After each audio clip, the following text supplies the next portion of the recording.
So hello guys, कैसे हो आप सब लोग। Hope so all are doing great, fantastic fantastic fantastic, है ना। तो अभी तक हम लोग इंटरनल कंट्रोल कंप्लीट कर चुके थे, तो चलो आज शुरू करते हैं इंटरनल चेक और इसी के साथ में चैप्टर करते हैं ख़त्म। तो इंटरनल चेक रह गया इस चैप्टर में। इंटरनल कंट्रोल हम लोग ख़त्म कर चुके थे और इंटरनल चेक करेंगे तो चैप्टर हो जाएगा समाप्त। तो चलो शुरू करते हैं जल्दी से विदाउट वेस्टिंग एनी टाइम। कहाँ गया बोला कुछ नहीं। पेज नंबर अब मेरे को नहीं पता, बुक से चेक कर लो। मैंने तो पीडीएफ बना के रखी है अपने। पेज नंबर वहाँ से चेक कर लो। करें स्टार्ट बेटा। चलो, so the meaning of internal check. आखिर इंटरनल चेक क्या होता है बेटा। इंटरनल चेक मीन्स यानी अरेंजमेंट ऑफ ड्यूटी। क्या मतलब बोला इन्होंने, arrangement of duty. Arrangement of duty मतलब अपने ड्यूटीज को अरेंज कर देना। किसकी ड्यूटीज को अरेंज करना बेटा, स्टाफ की। तो आपकी जो कंपनी में, आपके जो बिजनेस में जो आपका स्टाफ है, उसकी ड्यूटीज को अरेंज कर देना। आप कहाँ था तू इतनी देर बाद। चलो, सो ड्यूटीज को क्या कर देना, अरेंज कर देना। अपनी ड्यूटीज को क्या करना है, अरेंज कर देना है। Arrangement of the duties. Internal check कर रहे हैं, ठीक है बेटा, इंटरनल चेक कर रहे हैं। इंटरनल चेक में क्या कर रहे हैं हम लोग, अरेंजमेंट करेंगे अपनी ड्यूटीज का। किसकी ड्यूटीज का, स्टाफ की ड्यूटीज का। So that no any one person is allowed to handle all the aspect of the transaction. मतलब आपका स्टाफ है, 10-15 बंदों का स्टाफ है। अब 10-15 बंदों का स्टाफ में एक ही बंदा है जो सारा का सारा काम कर रहा है। मतलब ट्रांजैक्शंस भी वही कर रहा है, उसको चेक भी वही कर रहा है, देख भी वही रहा है, और बाकी के बंदों को आप लोगों ने अलग काम दिया हुआ है। ठीक है, कोई झाड़ू पोछा लगा रहा है, कोई बाकी काम कर रहा है। लेकिन एक ऑफिस में सिर्फ एक ही ऐसा इंसान है जिसको सारी रिस्पॉन्सिबिलिटी दी गई है।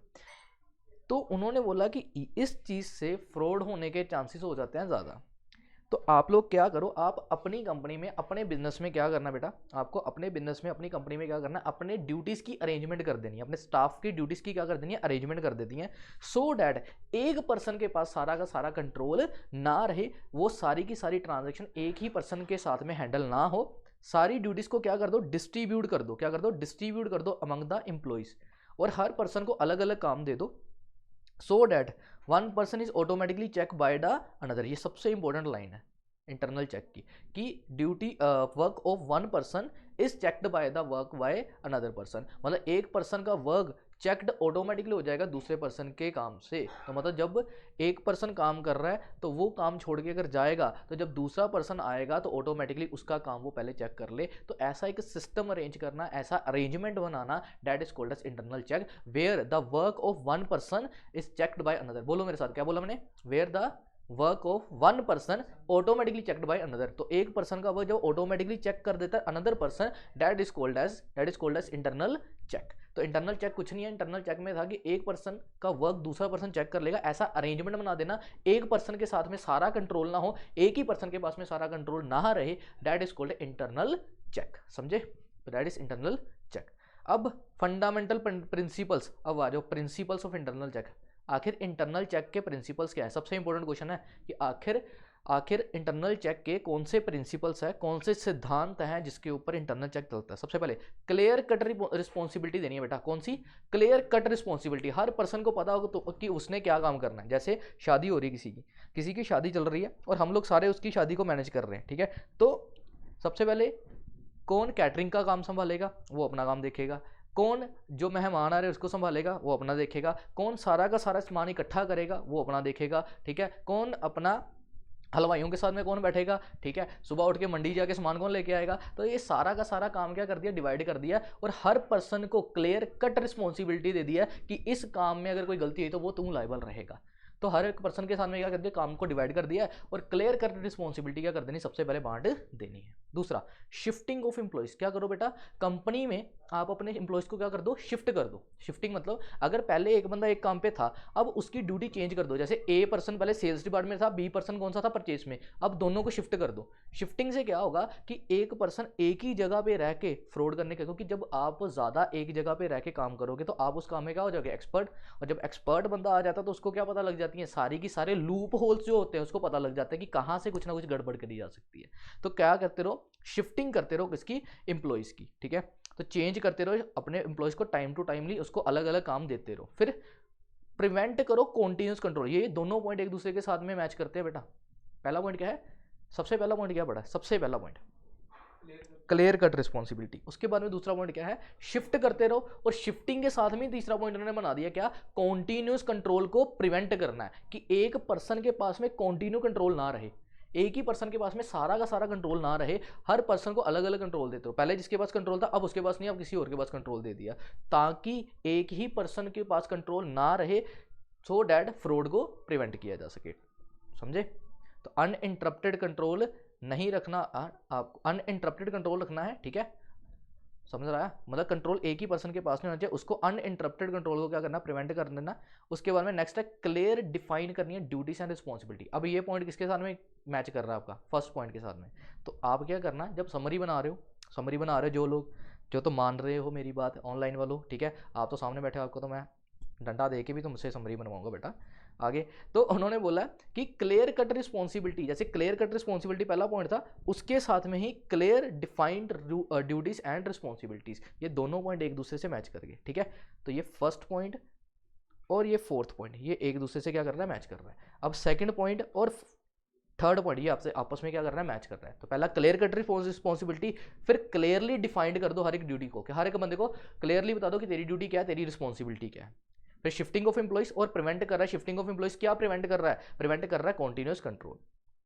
फिर यूज ऑफ मैकेनिकल डिवाइसेस, कौन से डिवाइसेस यूज करने हैं, मैकेनिकल इलेक्ट्रॉनिक डिवाइसेस, जैसे कि कैलकुलेटर मशीनिंग, ठीक है, कैलकुलेटर्स हो गए, कैलकुलेटिंग मशीन्स होगी, कंप्यूटराइज रिकॉर्ड, मतलब जो मैकेनिकल डिवाइसेस हैं ऐसे डिवाइस यूज करो ताकि गलती होने के चांसेस क्या हो, कम हो, ठीक है। उसके बाद में ऑटोमेटिक चेक ऑफ वर्क, एक ऐसा सिस्टम बनाओ जिससे एक बंदे का काम ऑटोमेटिकली दूसरे बंदे से चेंज हो जाए। जैसे पहले जैसे क्या कैसे बोल सकते हैं हम लोग, हाँ, आप लोग बैंक में जाते हो ना, तो बैंक में जब हम लोग जाते हैं तो आप लोगों ने देखा होगा कि जब हम लोगों ने चेक बनाया होता है तो चेक ऑटोमेटिकली पास नहीं होता बेटा। चेक जब हम लोग बनाते हैं तो चेक बना के हम लोग बैंक में डिपॉजिट कराते हैं, आपने देखा होगा कहीं पे भी कि एक विंडो से वो दूसरी जगह पे पास करते हैं, फिर तीसरी जगह पे पास करते हैं, ठीक है, और वो लास्ट में जाके वहाँ पे थप्पा लगा के हमें बोलते हैं कि ये लो आपके पैसे पकड़ो। तो उसमें क्या हो रहा है कि एक पर्सन रिकॉर्ड, जब चेक आता तो एक पर्सन उसको रिकॉर्ड कर रहा है कि चेक आ गया, दूसरा पर्सन साइन चेक कर रहा है कि साइन ठीक है या नहीं है, थर्ड पर्सन चेक कर रहा है कि इस बंदे के अकाउंट में कितना पैसा डाल दिया या फिर नहीं डाल दिया, तो फिर फोर्थ बंदा फिर उसके अकाउंट में पैसा ट्रांसफर कर देता है या उसको कैश दे देता है। तो ये सारा का सारा प्रोसेस क्यों बनाया गया, ताकि एक पर्सन का काम दूसरा बंदा चेक कर रहा है। अब पहले बंदे ने जब जब चेक लिया होगा तो चेक दिया होगा, उसने देखा होगा ठीक है हमारी ही कंपनी का चेक है, ये हमारे बैंक का चेक है, तो उसने ओके करके दूसरे बंदे को दे दिया। जब दूसरे बंदे के पास में आया तो उसने चेक करा कि हाँ ठीक है, पहले बंदे ने टिक करा हुआ है, उसका काम ऑटोमेटिकली चेक किसने करनी है, नेक्स्ट पर्सन ने चेक कर रिया, तब उसने देखा ठीक है इसके साइन सुइन प्रॉपर है, चलो ठीक है मैंने आगे पास कर दिया। अब जो अगले वाला बंदा होगा वो भी चेक करेगा कि इन दोनों बंदों ने अपना टिक कर दिया, इसका मतलब है इनका काम थर्ड पर्सन का किसके हाथ चेक हो गया, थर्ड पर्सन के हाथ में। तो ऐसा सिस्टम मेंटेन करना है कि आखिर एक पर्सन का काम दूसरा पर्सन क्या कर ले, ऑटोमेटिकली चेक कर ले, ठीक है। तो फ्रीक्वेंट इंटरवल्स रखने हैं ताकि फ्रॉड ना हो सके, ठीक है, ऐसा चेक मेंटेन करके रखना है। फिर रिटर्न रिकॉर्ड रखो, ज़्यादा से ज़्यादा राइटिंग में रखो, क्योंकि ओरल बातें मानी नहीं जाती, जो लिखित में होगा, जो आपका रिटर्न होगा उसको ज़्यादा माना जाएगा, ओरल वाला जो है वो इतना ज़्यादा माना नहीं जाता। फिर filling up of voucher and document, जितने भी आपके डॉक्यूमेंट्स हैं, वाउचर्स हैं, ठीक है, उसको फिल करो, ठीक है, उसको बना के रखो, अपने पास भी मेंटेन करके रखो। Harmony among the different section, सभी सेक्शंस में हारमनी रखो। सर हारमनी का मतलब क्या होता है, क्या मतलब होता है हारमनी का, इक्वालिटी, ठीक है ना, इंटरलिंकिंग बना के रखो सारे सेक्शन। अगर अलग अलग सेक्शन है तो सारे सेक्शंस में एक हारमनी होनी चाहिए, कि ये नहीं है किसी को स्पेशल प्रेफरेंस देनी है, हारमनी होनी चाहिए कि एक सेक्शन दूसरे सेक्शन से इंटरलिंक्ड हो, तभी तो वो दूसरे सेक्शन का वर्क क्या कर सकेगा, चेक कर सकेगा, ठीक है। फिर उसके बाद में वर्केबल विद इफेक्टिव सिस्टम, एक इफेक्टिव सिस्टम भी बना के रखना है, फ्लेक्सिबिलिटी रखनी है, बस ये वाले सारे काम, ठीक है। तो ये सारे काम हैं किसके काम है, ये एक अच्छे इंटरनल कंट्रोल के प्रिंसिपल्स जो आते हैं वो ये है, ठीक है। तो 4 प्रिंसिपल्स तो तुम्हारे ऑटोमेटिकली आ जाएंगे। फिफ्थ प्रिंसिपल तुम्हें याद करने की भी जरूरत नहीं, क्योंकि इंटरनल चेक की डेफिनेशन में ये पॉइंट दिया था, ऑटोमेटिक चेक हो जाता वर्क, ठीक है। फिर ये पॉइंट याद करने तुम्हें, रिटर्न होना चाहिए, वाउचर फिल करने सारे, हारमनी रखनी है, फ्लेक्सिबल रखना है, ठीक है। तो वाउचर, हारमनी और अपना फ्लेक्सिबल और इफेक्टिव सिस्टम, तो ये 4 पॉइंट तुम्हें याद करने हैं। ऊपर के 4 पॉइंट तुम्हारे ऑटोमेटिकली हो जाएंगे और बीच वाला तो वैसे ही भी याद ही, ठीक है। तो इस तरीके से प्रिंसिपल ऑफ इंटरनल चेक यहाँ पे हो जाता है खत्म। अब प्रिंसिपल्स पढ़ लिए ना, अब चेक करना प्रिंसिपल्स में से ही आगे एसेंशियल करेक्टर है तुम्हारा कोई, ठीक है। क्वेश्चन अगला कि आखिर क्या क्या जरूरी है इंटरनल चेक बनाते वक्त। अब देखना सारा रिपीट हो जाएगा यहाँ पे, आधे से ज़्यादा चीज़ें तुम्हें रेपिटेटिव मिलेंगी कि आखिर तुम लोग जब इंटरनल चेक सिस्टम बनाओगे, अपना अरेंजमेंट ऑफ ड्यूटीज़ करोगे, सभी के बीच में ड्यूटीज़ बांट दोगे, तो उस वक्त तुम्हें क्या क्या चीज़ों का ध्यान रखना है और उसके कैरेक्टरिस्टिक्स क्या है। अगर तुम लोग इंटरनल चेक सिस्टम की तरफ देखते हो तो उसके बारे में देख के यहाँ पे चीज़ें लिखनी है। तो क्या क्या एसेंशियल कैरेक्टर्स है देखो, पहले तो रिस्पॉन्सिबिलिटी फिक्स करते हैं, ठीक है, ऊपर वाला पॉइंट है। स्किल्ड स्टाफ को अपॉइंट करो, ये नया पॉइंट है। आप स्किल्ड स्टाफ को क्या करो, अपॉइंट करो। जो न्यू है उसके ऊपर मार्क कर देता हूँ। Division of work same point है, पिछले वाला ही। रोटेशन ऑफ एम्प्लॉइज ताकि कॉन्टिन्यूटी ना रहे, सेम पॉइंट है ऊपर वाला, ठीक है। फिर separation of accounting and controlling function, जो बंदा अकाउंटिंग कर रहा है वो बंदा कंट्रोल नहीं करेगा, जो बंदा कंट्रोल कर रहा है वो काउंटिंग नहीं करेगा। मतलब जिसके पास है वो, जिसके पास अकाउंटिंग कंट्रोल, जिसके पास कंट्रोल है वो अकाउंटिंग नहीं करेगा, जिसके पास अकाउंटिंग है वो कंट्रोल, मतलब एक दूसरे का काम नहीं करेगा, ठीक है। फिर use of mechanical devices, same आ गया पॉइंट, ठीक है। Use of self balancing method, ठीक है, ये नया पॉइंट है। आप सेल्फ बैलेंसिंग मेथड, ठीक है, देखो क्या लिखा हुआ है, self balancing method should be used in the accounting department so that employees may not get any information about the combined ledger, ठीक है। So total account should be under the control of responsible official of the concern. मतलब self balancing होनी चाहिए, जो सारे के सारे account हैं, जितने भी अकाउंट्स आप मेंटेन कर रहे हो वो एक रिस्पॉन्सिबल ऑफिशियल मतलब एक रिस्पॉन्सिबल बंदे के पास सारे के सारे अकाउंट्स होने चाहिए। एंड मेथड यूज करना कौन सा, सेल्फ बैलेंसिंग मेथड, ठीक है। So that employees may not get any information about combined ledger, कि पूरी जो कंबाइंड लेजर बन रही है, ठीक है, कंबाइंड लेजर जो बनी है उसके बारे में सारी इंफॉर्मेशन ना दी जाए, हर किसी के पास सारी इंफॉर्मेशन ना अवेलेबल हो, ठीक है। तो एक सेल्फ बैलेंसिंग मेथड रखना है कि सारा अकाउंट्स की जो इन्फॉर्मेशन है वो किसके पास होनी चाहिए, एक ऑफिशियल बंदे के पास में होनी चाहिए, रिस्पॉन्सिबल बंदे के पास होनी चाहिए, हर किसी के पास सारी इंफॉर्मेशन होनी जरूरी नहीं, ठीक है।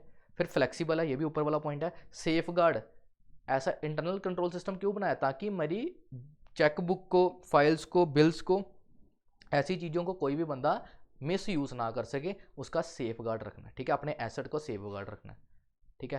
फिर उसके बाद में no duplication of work duplicate ना हो, इसीलिए क्या कर दिया, ड्यूटीज़ को डिवाइड कर दिया इंटरनल चेक में, ठीक है। फिर कौन proper handling of incoming mails, जितनी मेल्स आएंगी उसको प्रॉपर हैंडल करना है, ठीक है। तो ये सारे पॉइंट्स हैं, तो मेरे को नहीं लगता कि इसको याद करने की भी तुम्हें ज़रूरत है, क्योंकि 2-3 पॉइंट्स को चेंज करके बाकी सारा सेम है। तो नई जो चेंज है उसको भी छोड़ दो ना तुम लोग, सारे के सारे पॉइंट सेम लिख देना, तो तब भी आप तो काम चल पड़ेगा ईजी। तो करेक्टरिस्टिक्स में सेम था, जो प्रिंसिपल पढ़ा वही आधे से ज़्यादा करेक्टरिस्टिक्स थे, ठीक है, बस उनको घुमा के लिखा हुआ उन्होंने और कुछ नहीं है। फिर आता है ऑब्जेक्टिव, अब ये भी देखना यहाँ पे भी सेम होगा। ऑब्जेक्टिव का मतलब क्या होता है बेटा, पहले तो ये चीज़ें याद कर लो क्या क्या है। एक तो तुम लोगों ने प्रिंसिपल पढ़े बेटा, प्रिंसिपल वो होते हैं जिनके जो जिसको आप लोग सिद्धांत बोलते हो ना, मतलब जिनके ऊपर हम लोग रिलाय करके अपना काम करते हैं, मतलब इनको फॉलो करना जरूरी है, प्रिंसिपल्स को फॉलो करना जरूरी है। सर कैरेक्टरिस्टिक्स क्या होते हैं बेटा, तुम्हें जो भी चैप्टर में समझ आ रहा है उसको पॉइंट्स बना के लिख दो, दैट इज कैरेक्टर।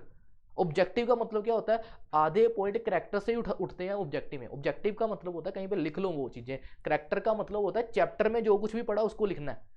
ऑब्जेक्टिव का मतलब होता है एम, कि इस चीज को बनाने का आखिर मेन एम क्या है, ठीक है। और अब हम लोग पढ़ रहे हैं, अब हम लोग क्या पढ़ रहे हैं, ऑब्जेक्टिव मतलब एम ही पढ़ रहे हैं हम लोग। और इंपॉर्टेंस का मतलब क्या होता है, बेनिफिट्स, क्या क्या बेनिफिट्स। तो ये पॉइंट्स अगर तुम्हें याद होगा ना कि इसका मतलब क्या था, तुम लोग डेफिनेशन अगर किसी को याद होगी इंटरनल चेक की, तो उसी से वो बंदा सारे के सारे पॉइंट्स भी बना सकता है। तुम लोग पता क्या करते हो, तुम्हें यही नहीं पता होता कि करैक्टर में क्या लिखना है, तुम्हें यही नहीं पता इंपॉर्टेंस में क्या लिखना है। पहले पॉइंट्स में देखो कि आखिर उन्होंने हेडिंग क्या पूछी है, इंपॉर्टेंस पूछा है या करैक्टर पूछा है या ऑब्जेक्टिव पूछा है। तो सबसे पहले ये चीज़ का ध्यान रखा करो, ठीक है बेटा। चलो अब आते हैं objective of the internal check. Objective क्या क्या है, अब देखना सेम चीज़ है। मैंने इंटरनल चेक क्यों बनाया, मैंने क्यों अलग अलग लोगों को अपनी ड्यूटीज डिवाइड करी। चलो देखो, पहले एरर और फ्रॉड कम हो सके, ठीक है सर। अर्ली डिटेंशन, अगर कोई बंदा एरर और फ्रॉड करेगा तो उसकी अर्ली डिटेंशन हो जाए, मतलब उसी वक्त वो डिटेक्ट हो जाए, ठीक है, उसी वक्त क्या हो जाए, वो डिटेक्ट हो जाए। पहले तो फ्रॉड और एरर ना हो, अगर हो भी तो उसी वक्त क्या हो जाए, डिटेक्ट हो जाए। क्यों, कोई समझाएगा मेरे को सेकंड पॉइंट का मतलब क्या बोला गया यहाँ पे, सेकंड पॉइंट का मतलब क्या बोला गया, कैसे डिटेक्ट हो पाएगा। पहले उन्होंने बोला कि फ्रॉड ना हो, तो मैंने क्या कर दिया, मैंने डिवाइड कर दिया। लेकिन बेटा डिवाइड तो तुम लोगों ने कर दिया, मान लिया मैंने डिवाइड कर दिया, लेकिन फिर भी अगर एरर हो गया, अरे इंसान हो यार, गलती तो हो ही जाती है ना, इंसान गलतियों का पुतला है। है ना। तो इंसान गलतियों का पुतला, अगर इंसान ने गलती कर दी तो फिर क्या होगा, तो फिर उन्होंने बोला कि डिटेक्ट हो जाए उसकी गलती, इसलिए मैं इंटरनल कंट्रोल बना रहा हूँ। तो फिर मेरा क्वेश्चन तुमसे ये है कि डिटेक्ट कैसे होगा, डिटेक्ट कैसे होगा। आपने बोला फ्रॉड ना हो, मैंने कहा ठीक है मान लिया, लेकिन फ्रॉड हो गया तो उन्होंने बोला फिर अर्ली डिटेक्ट हो जाए, लेकिन अर्ली डिटेक्ट किस पॉइंट से होगा, ये है तुम लोगों के हाल। ठीक है, अपना दिमाग चलाते नहीं हो तुम लोग। अरे अभी मैंने क्या बोला था, एक बंदे का काम कौन चेक कर रहा है, अगला। बोल रहा था ना कि work of one person is automatically checked by another. तो अगर यहाँ पे मैं गलती कर रहा हूँ तो क्या ऑटोमेटिकली नेक्स्ट पर्सन चेक कर लेगा या नहीं कर लेगा, और अगर वो भी गलती करेगा तो नेक्स्ट पर्सन चेक कर लेगा या नहीं कर लेगा, यही तो इंटरनल चेक है ना। सेकंड पॉइंट उसकी बात कर रहा है, ताकि work of one person is automatically checked by another. तो अगर पहले नंबर पे तो हम इंटरनल चेक इसलिए बना रहे हैं ताकि फ्रॉड वगैरह ना हो, एरर ना हो। अगर हो भी जाए तो वो अर्ली डिटेक्ट हो जाएगी, क्योंकि एक पर्सन का काम दूसरा पर्सन क्या कर रहा है वहां पे, चेक कर रहा है। फिर reliability of the books of accounts, जो भी आपने बुक्स ऑफ अकाउंट बनाए हैं, इंटरनल चेक अगर सिस्टम बनाओगे तो जितने भी बुक्स ऑफ अकाउंट्स बनेंगे वो क्या बनेंगे, रिलायबल बनेंगे। ठीक है, फिर अर्ली प्रिपरेशन ऑफ, ऑटोमेटिकली क्या होगा, अर्ली प्रिपरेशन, फाइनेंशियल अकाउंट्स जो है वो तुम्हारे क्या हो जाएंगे, जल्दी प्रिपेयर हो जाएंगे, क्योंकि काम लगातार चलता रहेगा और काम सभी में डिवाइडेड है, और जब काम डिवाइड करके चलेंगे तो सारा ऑटोमेटिकली क्या हो जाएगा, जल्दी जल्दी आपके अकाउंट्स भी बनने शुरू हो जाएंगे। फिर सभी के ऊपर क्या करनी है, रिस्पॉन्सिबिलिटी फिक्स करनी है, और प्रॉपर डिवीजन ऑफ वर्क है। तो सर यहाँ पे क्या नया पड़ा, बेटा कुछ भी नया नहीं है। इन्होंने सिर्फ ये पूछा कि अगर तुम लोग इंटरनल चेक बनाते हो उसके क्या फ़ायदे होंगे, मेरे एरर्स नहीं होंगे, अगर होंगे भी तो जल्दी डिटेक्ट हो जाएंगे। ठीक है, मेरी बुक्स ऑफ अकाउंट्स जल्दी बननी शुरू हो जाएंगी, preparation of financial accounts, books of account जल्दी बननी शुरू हो जाएंगी, रिस्पॉन्सिबिलिटी मैं हर किसी के ऊपर फिक्स कर दूंगा ताकि गलती कोई करेगा तो ईजिली उसको पकड़ ले, और प्रॉपर डिवीजन ऑफ वर्क होना चाहिए। अब देखो क्या पढ़ा, प्रिंसिपल से याद करे थे बस हम लोगों ने, और प्रिंसिपल से मैं बोलता हूँ करेक्टर भी बन गया है, उसी से मैं बोलता हूँ ऑब्जेक्टिव भी बनते हैं। अब देखना एडवांटेज भी उसी से बन जाएंगे। चेक करो जरा क्या क्या फायदा होगा इंटरनल चेक करने से, काम बांट जाएगा। ठीक है, एक बंदे के ऊपर ज़्यादा वर्कलोड नहीं रहेगा। फिर डिटर्मिनेशन ऑफ एम्प्लॉइज लाइबिलिटी, हम हर एक एम्प्लॉय की लाइबिलिटी डिफाइन कर देंगे कि अगर हर एक बंदे को अलग अलग काम दिया हुआ है तो अगर किसी ने गलती करी तो बेटा तू लाइबल रहेगा, तेरे से भरपाई करवाएंगे, दैट इज लाइबिलिटी। ठीक है, तो हर एक एम्प्लॉय की लाइबिलिटी क्या हो जाएगी, डिटर्मिन कर ली जा सकती है। फिर प्रॉफिट इंक्रीज होगा, बेटा अगर काम डिवाइड करा है तो काम एफिशिएंट तरीके से होगा, किससे होगा, एफिशिएंट तरीके, क्योंकि एक ही पर्सन के ऊपर ज़्यादा बर्डन नहीं होगा, और जब वर्कलोड रिड्यूस हो जाएगा, ठीक है, ऑटोमेटिकली अल्टीमेट उसका प्रॉफिट भी क्या हो जाएगा, क्या हो जाएगा, उसका इंक्रीज हो जाएगा। ठीक है, एफिशिएंसी इंक्रीज होगी तो ऑटोमेटिकली प्रॉफिट भी क्या हो जाएगा, इंक्रीज हो जाएगा। फिर आपके preparation of final account, final account क्या हो जाएंगे, जल्दी प्रिपेयर हो जाएंगे, सेम पॉइंट आ गया। फिर एफिशिएंसी एंड इकोनॉमी। ठीक है, एफिशिएंसी बढ़ेगी लोगों की, और इकोनॉमी मतलब कि आपकी कॉस्ट क्या हो जाएगी, रिड्यूस हो जाएगी। ठीक है, एफिशिएंसी का मतलब क्या है, आपकी एफिशिएंसी बढ़ जाएगी, मतलब हर पर्सन की कैपेसिटी बढ़ जाएगी, और इकोनॉमी का मतलब होता है कि आपकी जो कॉस्ट है वो भी क्या हो जाएगी, कम हो जाएगी। फिर आपके जो फ्रॉड्स वगैरह हैं वो जल्दी डिटेन होने शुरू हो जाएंगे, डिटेन कह रहा हूँ, डिटेक्ट होने शुरू हो जाएंगे। ठीक है, फिर सभी बिजनेस के लिए, ऑडिटर के लिए और ओनर के लिए ये कन्वीनियंट रहेगा इंटरनल चेक। ठीक है, अच्छा रहेगा, मतलब कन्वीनियंट है, मतलब कोई भी इसको यूज़ कर सकता है, और करेक्ट और कंप्लीट रिकॉर्ड्स बन के। तो ये फ़ायदे हैं, मतलब मैं बोलता हूँ कि अगर किसी ने ध्यान से सुना होगा ना, उसका मतलब भी सुना होगा इंटरनल चेक क्या है, वो तब भी अपने दिमाग से खुद से एडवांटेजेस लिख सकता है। कोई नया पॉइंट नहीं चल रहा अभी तक, एक आधा पॉइंट आया होगा उसको भूल भी जाओगे तब भी तो 6 पॉइंट तो लिखो। ठीक है बेटा, तो बात है सिर्फ कंसेप्चुअल समझने की, अगर तुम लोग समझते अच्छा हो तो फिर आगे की तो बीकॉम में तो तुम लोग जैसे मर्जी 5th सेम तक तुम लोग पहुंच चुके हो, फाइनल ईयर पे खड़े हो, इतना तो तुम लोगों को पता ही है कि क्या लिखना है अंदर। ठीक है, अब तुम छोटे बच्चे तो हो नहीं कि हाथ पकड़ के तुम्हें लिखाया भी जाए और बताया भी जाए कि रट्टे मार मार के इसको याद करो। आपको सिर्फ समझना टॉपिक क्या है और उसके पॉइंट्स, हाँ पॉइंट्स जरूर याद करो थोड़े थोड़े, कि आखिर रेलिवेंट लिख के आओ मटीरियल। फिर आता है बेटा disadvantages of internal check. Disadvantages याद करने वाले अब क्या है, देखो पहला slackness of work, slackness of work, the auditor may be rely on the system blindly which may affect the audit work. Slackness of work का मतलब है कि अगर इंटरनल चेक हम लोगों ने रखा हुआ है तो जो भी मैंने बनाया होगा, जो भी रिकॉर्डिंग मैंने करी होगी, ऑडिटर को उसके ऊपर रिलाई करना होगा, उस पर भरोसा करना होगा। तो स्केलनेस हो जाती है, मतलब जो मैंने बोलूँगा वो तुम्हें मानना पड़ेगा। तो एक ये डिसएडवांटेज आता है ऑडिट वर्क में कि आखिर उसको रिलाई करना पड़ जाता है, बाइंड हो जाता है वो ब्लाइंडली, मतलब वो क्या कर जाता है, रिलाई कर लेता है। ठीक है, अगर आपका अच्छा सिस्टम होगा। ठीक है, एक्सपेंसिव है, क्या है बेटा, एक्सपेंसिव है, हर एक बंदे के लिए अडोप्ट कर पाना मुश्किल है। ठीक है। अब मैं बोलूँ कि तुम लोगों ने एक गली में दुकान खोली हुई है और उस वहाँ पे मैं बोलूँ इंटरनल चेक लगा दो, हर किसी को अलग अलग रिस्पॉन्सिबिलिटी दे दो, अगर कर भी लोगे तो तुम्हारे लिए क्या है, महंगा पड़ेगा। ये वहाँ पे सही है जहाँ पे तुम्हारा बिजनेस बड़ा है, जहाँ पे तुम्हें ज़्यादा एम्प्लॉयज़ की ज़रूरत है। जिसका बंदे का काम ही छोटा है वो क्या करेगा इंटरनल चेक लगा के, ठीक है, तो उसके लिए एडिशनल कॉस्ट आ जाएगी। फिर difficult to adopt and adoption and implementation, कई बार इंटरनल चेक लगाने से एम्प्लॉयज़ जो है वो नाराज़ हो जाते हैं, ठीक है। Without a large number of employees no internal check can be work properly, अगर आपके पास ज़्यादा एम्प्लॉइज नहीं है, उसके अलावा तुम लोग ज़्यादा एम्प्लॉइज के बगैर तुम लोग इसको इंटरनल चेक को लगा ही नहीं सकते, क्योंकि किसके बीच में तुम लोग क्या करोगे, डिवाइड करोगे ड्यूटीज, ठीक है, किसके बीच में तुम लोग क्या करोगे, ड्यूटीज़ को डिवाइड करोगे। तो इसलिए इंटरनल चेक जो है वो तुम्हारा लार्ज नंबर ऑफ एम्प्लॉइज़ के बीच में रहता है, इंटरनल चेक थोड़े एम्प्लॉइज़ के साथ में नहीं चलता। फिर है लास्ट पॉइंट है कंपल्सी अमंग हायर ऑफिशियल्स, ठीक है। तो उन्होंने बोला internal check system is possibility of an error and fraud is less, so it is led to carelessness on the other part of the other high officials. मतलब अगर किसी ने इंटरनल चेक लगाया होता है, हम लोगों ने पढ़ा था ना जब हम ऑडिट करते थे, और ऑडिट करते वक्त अगर किसी कंट्री का इंटरनल कंट्रोल अच्छा है या इंटरनल चेक अच्छा है, तो ऑडिटर उसके ऊपर क्या कर देता था, भरोसा कर लेता था थोड़ा सा।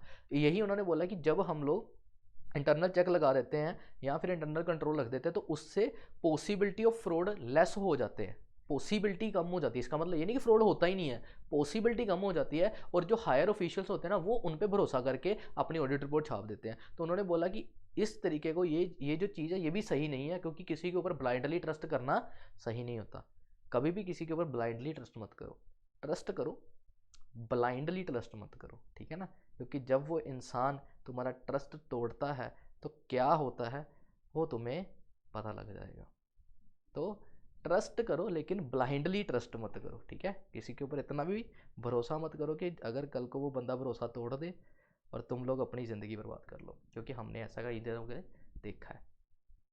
चलो आ जाओ वापस, बस मेरे को ना भावनाओं में मत बहलाया करो, ठीक है तुम लोग। चलो तो डिसएडवांटेजेस बस ये थे। एक्सपेंसिव अफेयर्स हैं, एक्सपेंसिव अफेयर है, एक्सपेंसिव हर कोई अडोप्ट इसको नहीं कर सकता। स्केल इन वर्क, ठीक है, स्केल इन वर्क का मतलब स्केलनेस ऑफ वर्क, मतलब जो मैंने बोला वही उसी के ऊपर वो रिलाई कर लेगा। अडोप्शन एंड इम्प्लीमेंटेशन, कि हर बंदा अडोप्ट करना, हर इंप्लीमेंट कर पाना पॉसिबल नहीं है, क्योंकि जहाँ लार्ज नंबर ऑफ एम्प्लॉइज होंगे वहीं पे ये इंटरनल चेक लगेगा।